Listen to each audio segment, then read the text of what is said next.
pembina upacara, barisan diistirahatkan. Istirahat di tempat. Gerak.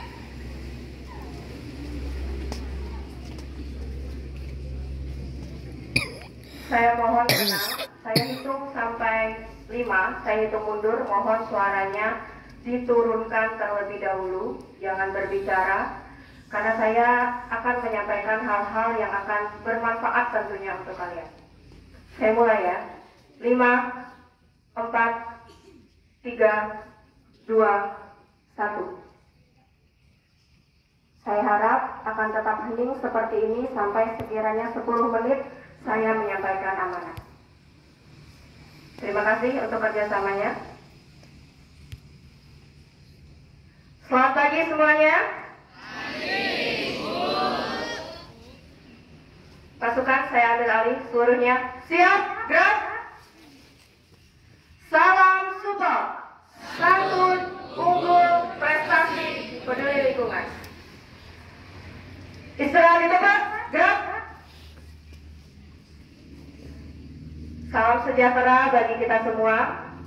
Yang terhormat Bapak Akademi SPD MPD selaku Kepala SMP Negeri 2 Selat, yang juga seluruh Dewan Guru dan staf administrasi serta peserta didik dari kelas 7, 8, dan 9 yang saya cintai dan saya banggakan. Pertama-tama marilah kita mengucap puji dan syukur kehadirat Allah Subhanahu wa Ta'ala, karena atas limpahan nikmat dan karunia-Nya yang berlimpah kita dapat melaksanakan upacara bendera di hari ini dengan keadaan sehat tentunya. Saya harapkan semua dalam keadaan sehat dan juga dalam suasana yang teduh. Meskipun sepertinya terlihat teduh, namun ini panas nak, berkeringat, pasti humap ya, orang Banjar tuh humap ya. Pasti ada udara yang tidak enak karena sebenarnya ini panas, namun mungkin tertutup kabut. Baiklah, saya hari ini ucapkan terima kasih kepada seluruh peserta didik yang telah mengikuti upacara bendera dengan tertib, dan saya lihat masih ada 4 orang barisan istimewa. Dalam setiap minggunya selalu ada barisan istimewa. Saya harapkan kedepannya akan berkurang atau bahkan 0 sama sekali, tidak ada barisan istimewa di situ ya. Tak luput juga saya ucapkan terima kasih kepada kelas 8B yang bertugas hari ini.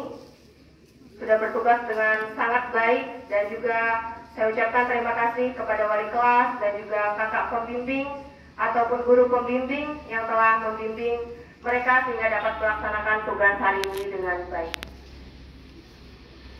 Baiklah, hal-hal yang kiranya akan saya sampaikan dalam amanat saya pada pagi hari ini adalah terkait dengan pelopor atau agen-agen yang telah dibentuk oleh SMP Negeri 2 Selat. Ada agen apa saja? Yang di belakang, yang bertugas di belakang yang menggunakan rompi. Pelopor apa itu? Atau petugas apa?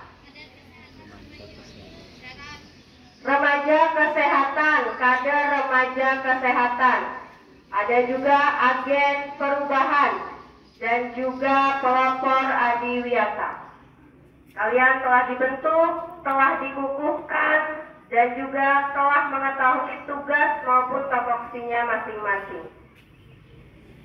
Sekolah kita sebentar lagi akan mengadakan atau mendapatkan penilaian adiwiyata tingkat provinsi.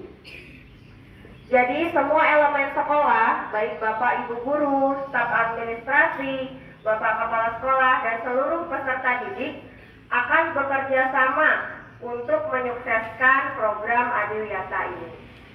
Diharapkan hal-hal apa sih Bu yang bisa saya lakukan untuk menyukseskan adiwiyata di SMP Negeri 2? Dari hal kecil, buanglah sampah pada tempatnya.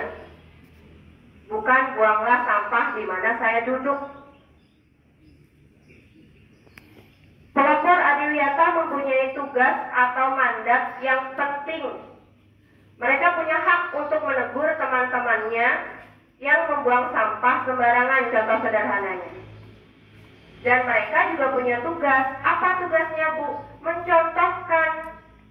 Jangan membuang sampah sembarangan, pelopor adiwiata yang merusak pagar tanaman, atau mencabut tanaman yang sudah ditanam, atau bahkan membawa pulang, mencoret-coret tanamannya di situ yang sudah ada di laminating tulisannya. Ya, tugas masing-masing pelopor, baik agen, pelopor maupun kader, itu tanggung jawab yang diberikan oleh sekolah untuk kalian. Diharapkan kalian bisa melaksanakan tanggung jawab itu dengan baik. Yang utama saya tegaskan adalah mencontohkan kader, pelopor, agen itu mencontohkan sesuai tugasnya. Saya pernah mendapat penglihatan, maksudnya saya melihat sendiri. Yang belum itu. Susan itu adalah ketua OSIS. Saya pernah melihat dia menegur seseorang karena melakukan tindakan yang tidak baik. Tapi yang saya lihat malah orang itu menganggap Susan ini sok-sokan. Tidak seperti itu, nak. Seorang siswa-siswi peserta didik SMP Negeri 2 Solak itu nanti lulusannya akan jadi lulusan yang unggul. Berarti dimulai dari sekarang, dari diri kalian. Melihat ada teman yang peduli dengan teman yang lain saat dirundung, dia tegur, dia kasih peringatan, tapi malah dimusuhi. Ah, kami sosokan,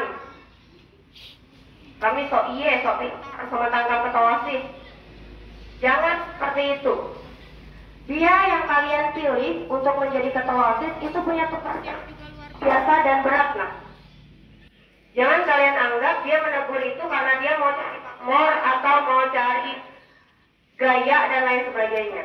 Dia mau menertibkan, mau menjalankan tugasnya. Jadi tolong didukung, tolong juga jangan kalian merasa dia masih kelas 8 bu, saya kelas 9, terserah saya saja. Jangan seperti itu, hilangkan budaya yang seperti itu. Agen-agen yang lain juga melaksanakan tugas, menegur. Jangan buang sampah ya di situ. Ah, parah kuai. Kami sosokan, sementang agen adiwiata, sementang agen perubahan. Jangan biasakan yang seperti itu. Saya sudah melihat beberapa kasus. Saya langsung tegur ketika saya melihat itu. Karena itu bukan hal yang baik. Kalian diajak untuk menuju ke kebaikan. Jangan malah membuat orang lain itu merasa ciut-ciut. Artinya, waduh saya sudah melaksanakan tugas saya nih. Tapi kenapa ya teman-teman tidak mendukung? Ya sudahlah, saya tidak mau lagi menegur. Jangan seperti itu. Tapi didukung. Ketika melihat temannya buang sampah, ada pelopor adiwiata, buang sampah di tempatnya ya. Laksanakan, lakukan. Karena hal itu adalah hal baik untuk diri kalian. Itu ya, untuk beberapa agen, tolong laksanakan tugasnya dan paling utama memberi contoh untuk teman-teman yang lain. Karena kalian adalah agen, pelopor, kader yang memiliki tugas yang penting, yang baik untuk sekolah ini. Itu ya terkait dengan tugas-tugas kader dan juga hal-hal yang harus dilakukan kader. Hal kedua yang ingin saya sampaikan adalah tentang keberagaman. Apakah SMP Negeri 2 Solak ini beragam, nak? Ya, dari segi apa beragamnya? Suku, agama, jenis kelamin beragam tidak? Beragam. Jenis kelamin kita dua aja ya, laki-laki dan perempuan. Tapi itu juga termasuk keberagaman. Siswa semuanya beragam, tidak hanya dari jenis kelamin, suku, dan lain sebagainya, tapi juga dari gaya belajar. Makanya, ketika pembelajaran bahasa Indonesia dalam saya biasa membagi kelompoknya terpisah-pisah. Berdasarkan gaya belajar kalian. Ada yang visual, ada audio visual, ada kinestetik. Berbeda-beda. Yang suka gerak, saya suka bergerak, saya tidak suka membaca.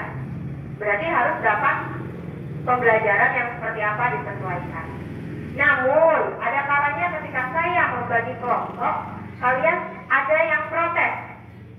Saya tidak mau bu, saya beban bu, saya bukan pintar bu. Saya memberikan kelompok tersebut berdasarkan kemampuan kalian dari tes awal. Sehingga kalian bisa kontribusi dalam kelompoknya. Seperti hari ini, keberagaman yang terlihat itu dari pemimpin upacara. Apakah pemimpin upacara itu harus laki-laki saja? Tidak. Pemimpin barisan. Tadi saya lihat Julia dari kelas 9C. Perempuan. Pemimpin upacara kita ini juga seorang pemain sepak bola. Perempuan. Jadi tidak ada yang namanya keberagaman itu membuat hal-hal negatif atau hal-hal yang baik di diri kalian jadi mundur atau jadi tenggelam. Justru keberagaman itu akan membuat diri kalian semakin baik bagi kedepannya. Menghargai keberagaman. Bu, teman saya ini dia agak terlambat Bu untuk memahami pemahaman, bimbing, dirangkul, bukan malah ditinggalkan. Atau merasa ada siswa cerdas istimewa, dia kemampuannya di atas rata-rata. Tapi dia malah tidak mau berteman dengan teman-teman yang maksudnya pemahaman akademiknya masih kurang. Jangan seperti itu. Biasakan untuk menghargai keberagaman dan menghargai orang-orang di sekitar kalian. Tak lihat Bang Nat kelahi kah? Paham sampai sini? Apa yang harus kita hargai tadi? Keberagaman. Hargai teman-teman kalian yang beragam suku, beragam cara belajar, dan juga beragam kepribadian dan lain sebagainya. Ya? Oh. Itu saja kiranya yang dapat saya sampaikan. ANBK. Saya akan memberikan sebuah kalimat untuk kalian ingat di hari ini. Siswa itu adalah mutiara. Dan guru adalah yang memolesnya. Ingin jadi seperti apa mutiara itu? Bisa dipoles dan bisa dibentuk oleh seorang guru. Namun, ketika guru telah memberikan pembelajaran yang terbaik, namun siswa tersebut memiliki hal yang tidak dapat dikendalikan, yang tidak dapat dirangkul, tidak dapat disembuhkan, dalam hal tidak dapat dikoordinir, maka kalian harus melihat lagi ke dalam diri kalian. Sudah baikkah akhlak saya? Sudah baikkah cara saya untuk melaksanakan tugas saya sebagai peserta? Karena guru dan murid itu saling melengkapi. Jangan kalian mengharapkan segala pendidikan dan semua itu dari guru. Kalian juga harus berupaya. Guru berupaya memberikan yang terbaik untuk kalian. Kalian berupaya melakukan yang terbaik bagi diri kalian. Terima kasih atas perhatiannya. Semoga kita selalu dalam keadaan sehat, dapat melaksanakan hal-hal baik, dapat menyayangi orang-orang di sekitar kita, dan melakukan dampak positif untuk sekolah kita, untuk kabupaten kita, untuk Indonesia. Saya bangga terhadap kalian, siswa-siswi SMP Negeri 2 Selat. Teruslah menjadi siswa-siswi yang teladan, yang akan lulus nanti dan mengharumkan nama SMP Negeri 2 Selat, nama kalian tentunya, orang tua dan keluarga. Terima kasih. Wassalamualaikum warahmatullahi wabarakatuh.